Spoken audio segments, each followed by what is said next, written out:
Well, hello everyone. I'm back again for another update. I am still here in this room. Well, he put me in a different room for tonight. The truck was completed, however, additional codes came up. So tomorrow they're going to have to determine the cause of these additional codes. If I go out with the truck with these codes, I run the risk of getting shut down again and being faced with a pretty huge tow bill. So, unfortunately, I have to get this stuff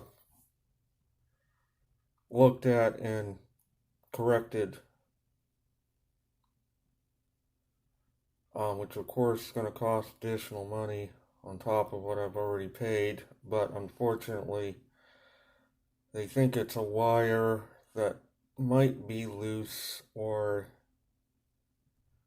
maybe a component somewhere. So yes, tomorrow that is going to be looked at. Hopefully, it won't be anything major. So, I will get to spend another night here in this hotel. See what happens tomorrow. As far as the building is concerned, I do have several. I have gotten several replies, but it seems only one out of the three might be interested. I spoke with him on the phone. He is from New York and actually pretty close to where I'm from. So he has expressed interest in the building, but if he does buy it, he's going to take out a note and make payments on the remainder. At least that's what he said. So I have to see if anybody else replies. Let's see what happens. I am going to call him back in a couple of days and see what happens. Now, as far as the tropics are concerned, this 92L continues to be disorganized. It looked like at one point today like it might have been starting to coalesce together, but then the shear that I talked about yesterday is kind of, I had predicted it would split up into two different pieces, and it actually did. This afternoon, one piece went to Puerto Rico, the other one is in the Caribbean, and it seems like it hit a lot of shear this afternoon, so it's not really organizing too much more right now at the moment. It does look impressive, however, but it's still not really very organized of a system. And Puerto Rico is being affected by it. It's be interesting to see now what happens to it when it gets toward the Bahamas. I'm kind of thinking that this system potentially is going to get turned out into the Atlantic due to a cold front that's coming down from a low that's over Quebec. That low that was over Ontario has moved into Quebec. It's dropping a cold front down now over the East Coast. And so that may potentially steer it northward and then northeastward out to sea. Whether it will ever actually become a hurricane is still highly in question. It depends on the shear. If the shear continues, it's highly unlikely it will become a major system. The two systems behind this one, well, there's another one, yet another one coming off Africa. Third one, the second one appears to be heading toward Guyana, South America. It's probably going to crash into the coast of South America. The third one also looks like it's taking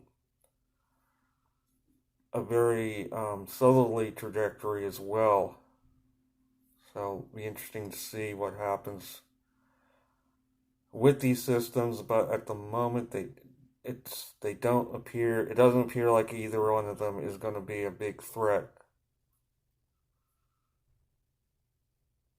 Now, so at the moment in the tropics, there are no hurricanes globally. The closest storm to being a tropical storm is that 192L, which is moving through Puerto Rico right now. So there really aren't even any tropical storms even globally at the moment. And we're going into August, so that is, as I predicted, very quiet. However, there are, again, as I said yesterday, a number of low pressure systems that are traversing the tropics right now.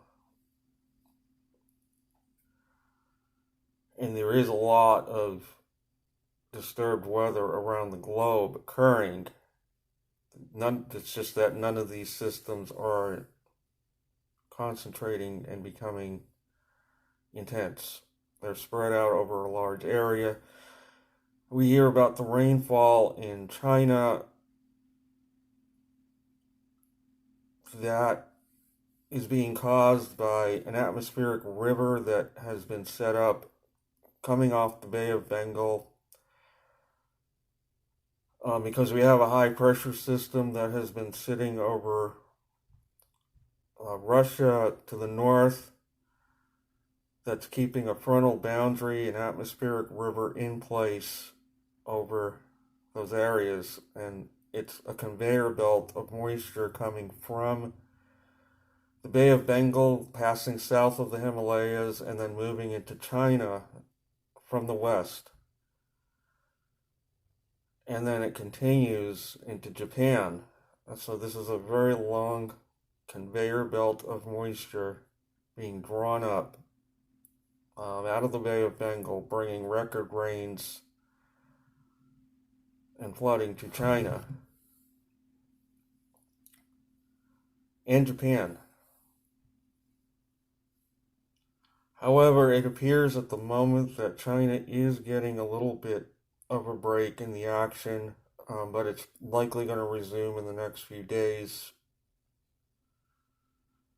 as the overall pattern continues, which is why Russia has been so dry, and because that high pressure has been sitting there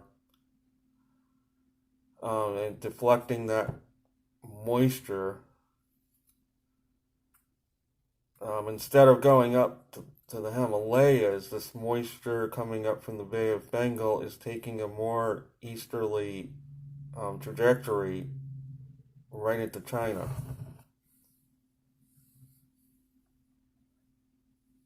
And then we have some anomalously strong low pressure systems, one over the Arctic. We have another one moving through the Bering Sea, another low moving through the Gulf of Alaska that's going to come ashore probably in British Columbia in the next day or two, bringing cooler weather to the northwest of the U.S. and western Canada, and then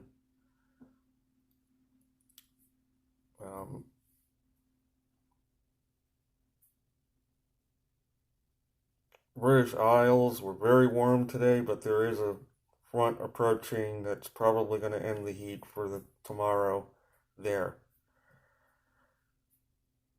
So that is going to be it for this video. I will be back soon with another update, and hopefully I will finally be